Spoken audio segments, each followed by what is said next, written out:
قل إنما أدعو ربي ولا أشرك به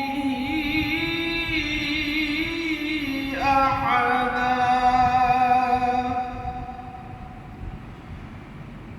قل إنما